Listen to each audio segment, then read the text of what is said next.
Well, thanks all for joining us, and thank you, John, for arranging this in the first place. I'm the co-founder and CEO of an organisation, a non-profit organisation based in the UK called Future Fit Foundation. We're only a small team, we're 5 people, but we are set up as a non-profit because we are co-creating a new tool for business, and we've had a lot of expert input from academics, business associations and others. So we've been able to get a reasonable amount done considering we're only a relatively small team ourselves. So I'm going to tell you a little bit about the context for this and why we're doing it, and also how it works. I'm going to only go for about 15-20 minutes, so there's plenty of time if you have any questions to dig into stuff. Is that clicking through? Okay. Screen update's a little slow, but hopefully the screen is now changing. So you should see a screen now with some of our partners. So we've been going as a non-profit for about 3.5 years. We've been building Future Fit Benchmark for all of that time. I worked 20 years in the tech sector, and then I joined Sustainability, a think tank and consultancy based here in London. And I was working for 4 years with some of the world's biggest companies to transition them to sustainable business models. And we'll get into talking about why I left to create Future Business Benchmark. But in the last 3.5 years since we started building this thing, we've attracted the attention and support of a number of companies. These guys here that you see, Body Shop, Covestro, Novo Nordisk and others, are members of what we call our Development Council. This is a group of global companies that's helping us to shape and stress test the tools we're creating, although they're free for anyone to download and use. Okay. We've also worked with a number of other companies, including Bright. I think I saw Ingen on the line, actually, CEO of Bright Products, a solar lantern manufacturer from Norway that you are probably all very familiar with. But let's move on to talk a little bit about what this is. So hopefully this will work okay streaming over the internet. What we have here is a before and after picture of Shanghai. One of these pictures is from 1987 and the other is from 2013. So no prizes for guessing which is which. Only 26 years separates these two views of Shanghai. So we've done some pretty amazing things to transform the world around us. But of course, that's come at a price. And if we look at carbon emissions, something that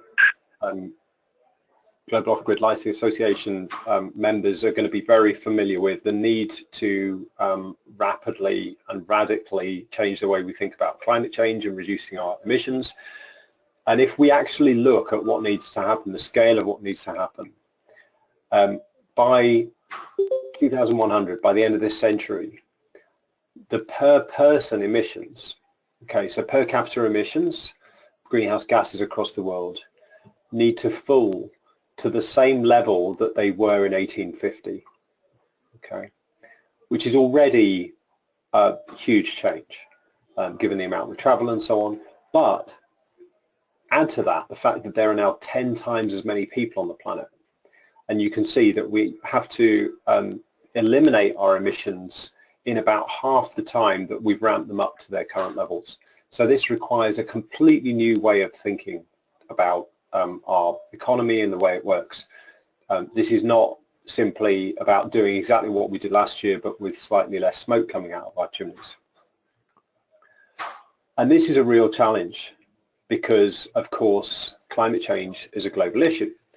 And we will talk a little bit in a minute about why our economic model is exacerbating this issue.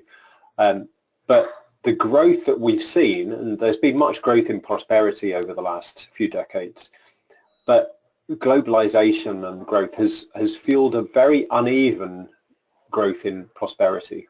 So you can see from this graph, these figures are slightly old, but from 1988 to 2008, so in that 20-year period, this is the percentage real income gains across different proportions of the world, from the world's poorest to the world's wealthiest. You can see the world's wealthiest had a very real gain in income. The world's poorest, not so great. Then we move up a bit until we get to the point that the Asian middle class have had a much greater gain in income and much increased appetite for consumption and so forth as a result. But then look what happens to the US and Western lower middle classes. Okay. Practically no gain in 20 years in terms of real income. Why is this important? Well, because that disparity, that income inequality, actually drives a real trust gap. And if you look at this graph here, we can see that the trust gap between the informed public and mass populations in different countries, which is the vertical axis, against economic inequality, which is the horizontal axis, you can see that the countries above the line, particularly at the top there, so France, UK, US and so forth, are exactly where we're seeing the rise of populism and nationalism and the idea that we have to protect our own interests at the expense of other people's. So this is completely contrary to the need to solve global challenges. So we're now in a world where we're knocking up against all sorts of planetary boundaries, where our production and consumption is, we're seeing these classic hockey stick curves on all sorts of dimensions, whether it's water use, whether it's fertilizer consumption and so forth. And we've got to rethink things.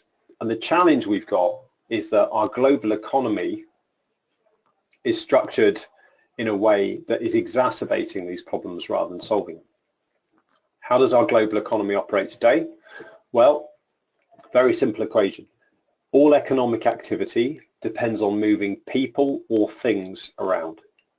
Okay, whether it's getting people to work, whether it's shipping materials around the world, whether it's getting end products to customers, whatever it is. Okay, all economic activity depends on moving things around. And our global transport network is still 90% dependent upon oil. So although we've got many ways of using energy, the one that's absolutely fundamental to economic productivity, which is moving stuff around, is still very much grounded in fossil fuels. Coupled with that, and it's kind of ironic to think that, you know, our global economy is basically the combination of man's oldest invention with man's oldest discovery, fire and the wheel. But then, of course, how we're measuring the output of this is in terms of dollars, which really doesn't capture things like well-being, prosperity and so forth. So we need to change that equation. And you guys are already helping to change this. What we need to do is transform it so we still move people and things around, we still have economic productivity and activity, but it's powered by renewables, and we measure the relevance of the output of that economic activity not just in terms of dollars, but in some broader idea of well-being, value at the kind of systemic level. Okay, so if we want to make that happen, if we want to change how we think about the entire system, we need to change how we value business, because companies are the engines of our economic system. So it's not that long ago that we used to think that the role of business was to create shareholder value, which effectively incentivized companies to privatize gains and externalize losses, whether it was social impacts or environmental impacts like waste. More recently, of course, the last 15, 20 years or so, we've come across the term of triple bottom line, which I'm sure you're all familiar with. And more recently, in the last few years, companies started to talk about shared value. But the triple bottom line has never been more relevant than it is today. But this visualization of it as three overlapping circles can be very unhelpful, because it suggests that a lot of business exists independently of the environment and society, and that we can keep doing a lot of stuff as long as around the edges we're doing some good somewhere. And of course it's not like that. The reality is that business can only thrive in a healthy society, and society can only itself flourish if it's living within the carrying capacity of our finite planet. So we need to think of value not in terms of dollars generated while, you know, trying not to do harm and creating good around the edges, but look at it much more holistically. How is a business creating value while in no way hindering progress toward a flourishing future? That's what we need to do. The question is, how do we do it? Well, we need to start with, sorry, the screen's taking a little while to update. We need to start with a view of where is it we actually need to be. What's the future we want? So rather than, as most sustainability rankings and metrics and everything else look at, they look at best practice. Where are we today and who's slightly ahead of everyone else? That's unhelpful. What we need to do is look at what is the future we need and how do we measure the gap between where we are now and where we need to be. And to do that, we've got to start with the science. What does science tell us about where we need to be and what we need to do to ensure that we're in no way undermining our future prosperity? Third thing we need to do is we need to address these issues in a way that is useful for business. There's no point creating something that business finds to be a complete pain. Why would they want to use it? That's not going to change anything. So this has got to be something that businesses want to do because it helps them actually take more effective decisions and prosper themselves. And then finally, in our view, and this goes back to my 20 years in the software space, if you want to see really rapid adoption and scaling at speed of any kind of new idea, you've got to give it away. So that's why we set up as a non-profit, and everything we create is created as a public good, free for anybody to use. And that's what the Future Fit Business Benchmark is in essence trying to do, to change the way we define, measure and reward business value in a way that investors can pay attention to, that business leaders can use to pursue the right activities to take society as a whole in the right direction. So I'll talk very briefly about what that translates into. We start with a definition of the Future Fit business is one that creates value while in no way undermining and ideally increasing the possibility human and other life will flourish on Earth forever. Now there are two parts to that, which I'll come back to. In no way undermining the possibility is the first, and the second part is ideally increasing. Now every company, I don't care what business it's in, if it's selling fizzy drinks or making animated movies or whatever, the only way those businesses gain an entry ticket to the sustainable future is by doing nothing to undermine this possibility of flourishing. But there are plenty of ways that an organization can actually accelerate our transitions to that ideal state. And in fact, if you look at the kinds of products that you guys are creating and the services you're delivering, around delivering cleaner energy, around providing that energy to people who previously didn't have it in the developing world and so forth, then that's absolutely accelerating economic opportunity and reducing emissions and all this kind of stuff. So there's lots of stuff that you're already doing in that positive aspect, although you will probably find that you're undermining, albeit unintentionally, progress against other issues as well. So the definition's easy. How do we actually translate that into something actionable? Well, we start with some systems science that's been around for nearly 30 years now, pioneered by an organization called the National SVEP. It's an organization started by a cancer surgeon in Sweden who got a group of about 50 interdisciplinary scientists to look at how do we solve the world's systemic challenges. We need to think of the Earth as a system. Okay, so as a cancer surgeon, if someone came to him with a pain in their shoulder and he looked at the shoulder and found a problem there, well, he wouldn't tell them to go away, they're imagining it. He would look at other parts of the body and figure out, well, what would be causing a pain in the shoulder. Realized as he got more involved in the environmental movement that we weren't taking that systemic view when it comes to looking at the world and society and how we positively or negatively influence them. So we got this group of scientists together to define what they call their sustainable system conditions. So what are the conditions within which society would have to operate to ensure this possibility that humans and other life could flourish on Earth forever? So this is not about utopia, this is just about doing nothing to undermine our progress. And these are the system conditions you see down the right here. Now, these, generally, if you read them 2 or 3 times, they're quite academically, you can kind of get what they mean. But whether you can understand what they mean to you as a business leader is another matter. So this is tragically almost one of the best kept secrets in the sustainability world, in that it's very rigorous science backed by lots of peer-reviewed research and published in hundreds of academic articles and so forth, but it isn't widely used by the business community. So what we've done is started with this and then translated it through quite a rigorous process, which you can read about in our documentation, which you can download, into this definition of what a future fit business is. And broadly, it covers 5 things. Future fit business is one that respects nature by protecting the health of all ecosystems affected by its own presence, by the sourcing of all the materials it relies upon to deliver its products, and by the use of its products. It thinks circular. So this is about eliminating all waste and all emissions, not just greenhouse gases, but toxic emissions and so forth, across its entire value chain via innovation in product design, production, and business models. It also fosters well-being, particularly safeguarding employees and communities and meeting their needs throughout its own operations and across its most critical supply chains, particularly those relating to the ingredients and components that go into its products.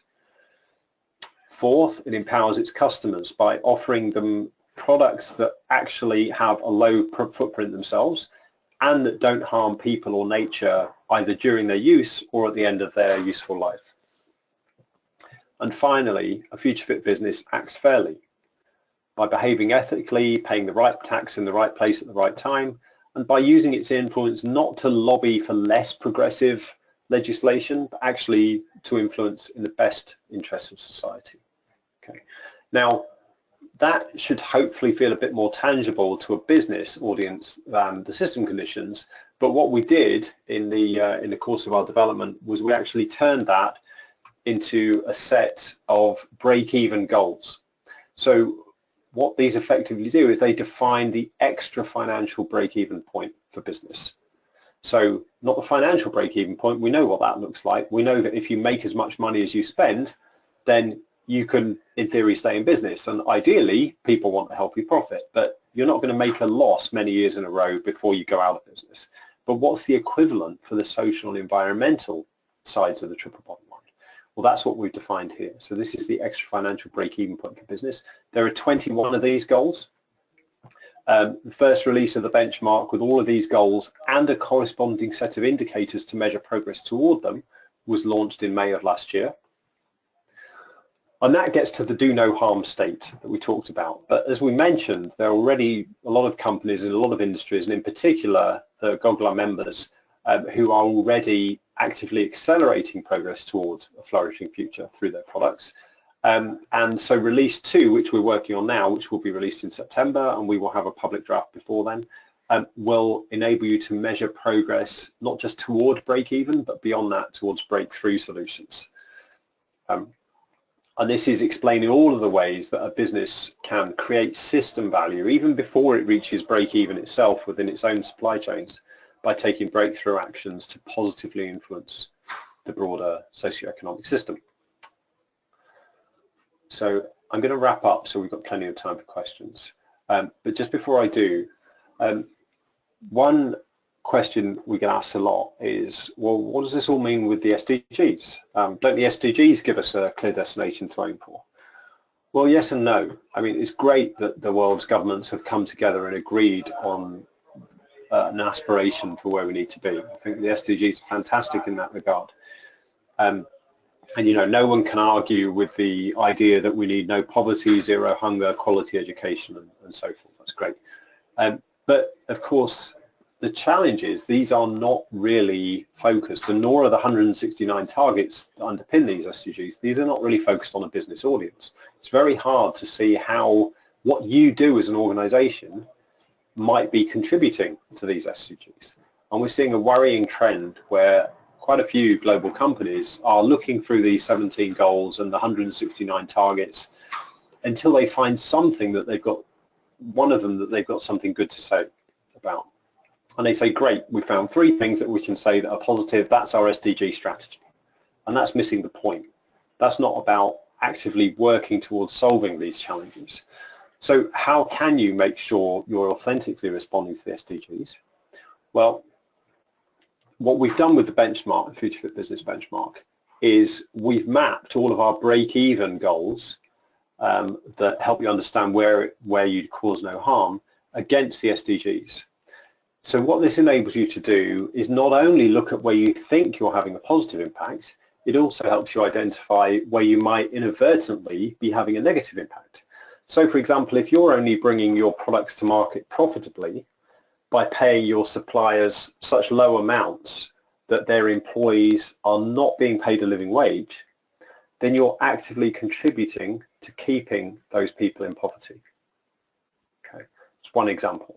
There are plenty of examples there about how you might be inadvertently causing harm, and if every business just talks about the good stuff it's already doing with regard to the SDGs and doesn't also look at the ways it might be unintentionally hindering society's progress toward them, then we're never going to get anywhere. So that's one way to start thinking about this stuff.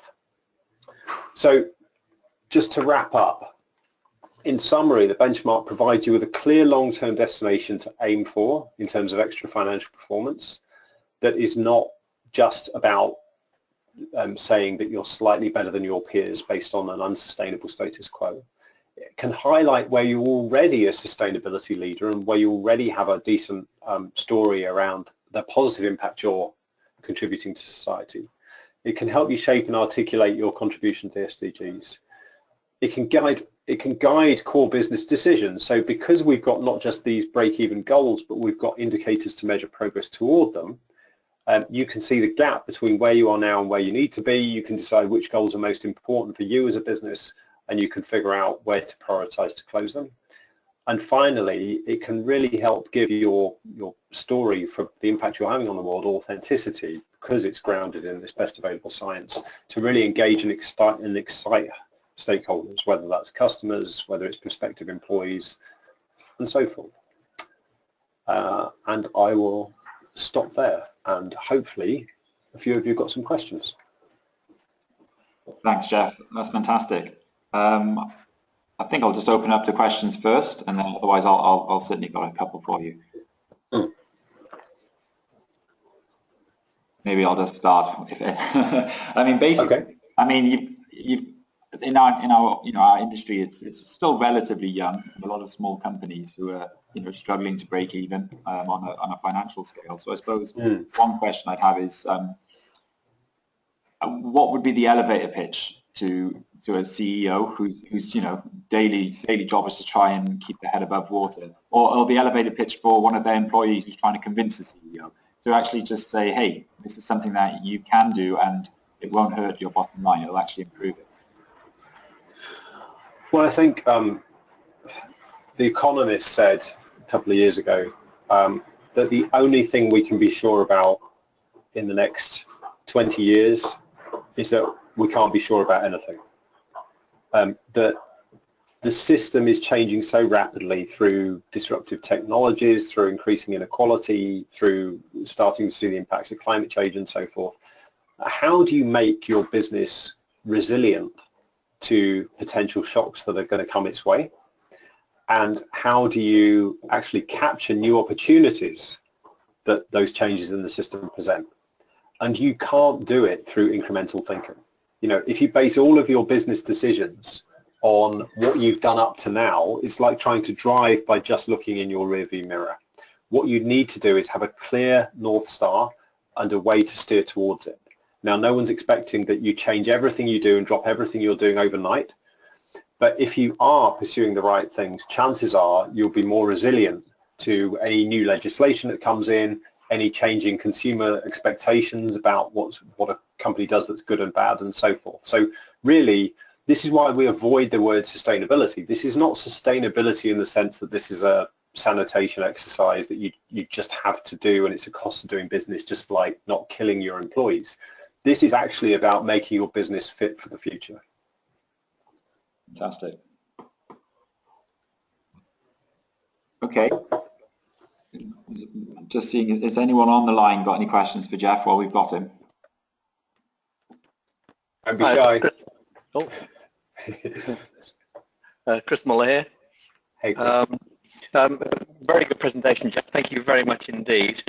You advocate measuring economy by measures of well-being, not dollars. I'm very strongly sympathetic with that. But too often the dollars pull in the opposite direction.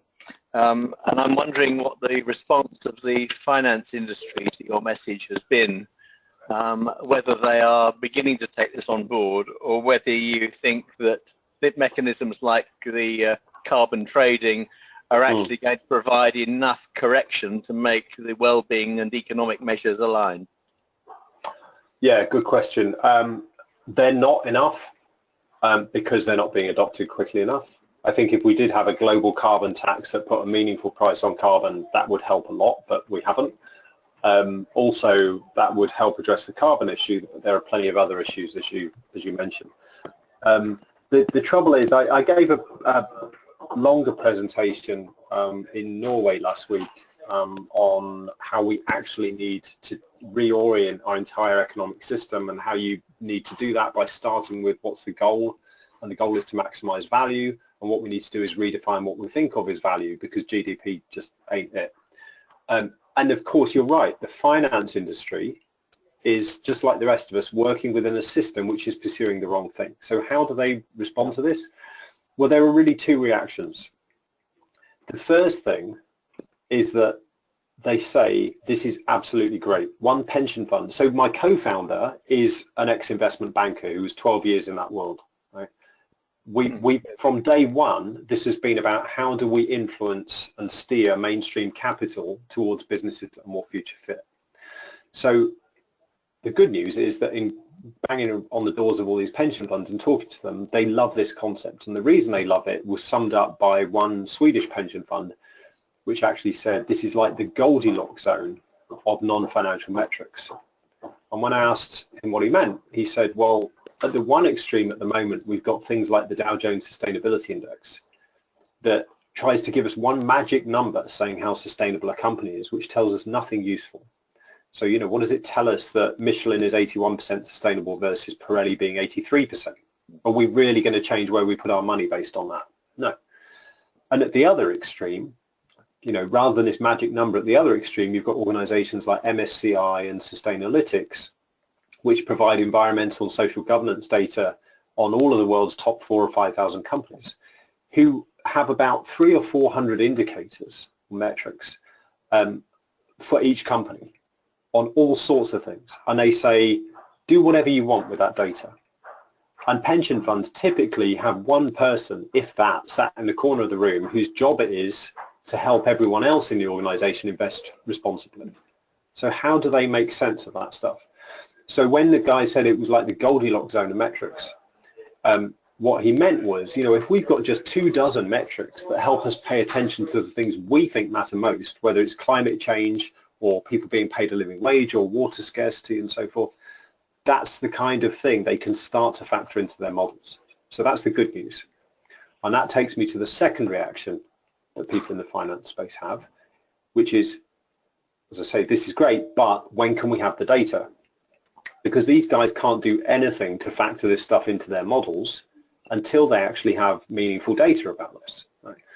And that's a big challenge, right? So our model is very much that companies will use this and will eventually start reporting their own Future Fit scores. We're working with Grant Thornton, one of the world's biggest accounting and assurance providers, to create an open standard data assurance process around this that any registered auditor or assurer in the world will be able to use, whether it's PwC or KPMG or much smaller folks, to provide independent assurance for people's self-assessed scores. So that's one thing, but that's going to take years before we've got, you know, thousands of companies reporting by this. So in the meantime, we're partnering with Sustainalytics, the second biggest provider of ESG data to institutional investors, to take their existing data set and look at it through a future fit lens and say, okay, this isn't perfect data, it's proxy data, but based on this data, what can we say about which companies are doing most to protect themselves from system shocks and to capture new opportunities? And we're aiming to have a first index that institutional investors will be able to use to get a sense for that kind of system value and system impact by the end of 2018. No, thank you. Okay. Fantastic. Is there anyone else with any questions? Okay, well, just to say, Jeff, I mean, I think, as you know, the work that you're doing is very much informing discussions that Gogla's having, and obviously we're looking at what we can do as an industry to, you know, I guess indicate and put together best practice, or as you say, required practice that our members can sign up to and support. So, I mean, it's early days yet, but we're very much grateful for the benchmark that you've put together. And to reiterate, as you say, I mean, it is available for free to download on your website. So obviously anyone on this call, very much encourage you to do that. Take the time, have a look. And I guess if you've got questions, do email us, or do email me at Gogla, and we'll see how we can help take things forward. So yeah, that sounds good. Sounds good, John. And one other thing to mention, I did mention briefly before that Bright has been working with us for a little while now. So Ingan and I first met at a Sustainable Brands conference in Barcelona 2 years ago. And Ingan, I mean, you're on the line, so correct me if I'm wrong, but you came up to me and I think you said that this is something that gives you a kind of North Star to aim for in identifying what it would mean for you to be a truly sustainable company, in the sense that, you know, on one end you've got things like B Corporation, which is helpful to understand things like governance and what issues you should be paying attention to, but doesn't really tell you everything you need to do to be sustainable. And on the other end you've got things like Dow Jones Sustainability Index, which again aren't really setting out that line in the sand. They're focused on best practice, but they're really a tool for global companies. So what was sufficiently simple and credible for setting this North Star and actually starting to think through how should this influence things like product design, business model, and so forth. And I'm so glad that Ingan came up to us at that event, because Bright was the first company to come out publicly and say that its long-term objective is to become truly future fit across the value chain. It's going to take a number of years, but, you know, I'm glad to say that Ingan wasn't fazed by that. The important thing is, with a long and difficult journey, that you know where you're going and you take the first step, and that's what Bright's done. And, you know, maybe, you know, if you've got any questions around this stuff, maybe there'll be future opportunities for Ingan and myself to help you think those through, because it's been a really interesting journey so far, and we're really looking forward to continuing that. And if nothing else, I would suggest you download the benchmark, take a look. You don't even have to put in your email address to download this thing. We want to make it as easy as possible for people to use. But anyway, you can drop me a line anytime if you have additional questions as well. Great, thank you. Not sure if Ingan wants to add anything there, but otherwise I thank you all for attending. Well, we have been recording this, so I think we will share this with our members, so, you know, the people who haven't been able to attend can enjoy this presentation at their leisure. Good stuff. Okay, thanks, Jeff, very much for your time, and thank you all for joining. Thank you. Bye-bye, everyone. Bye-bye. Thank you very much. All right. Bye.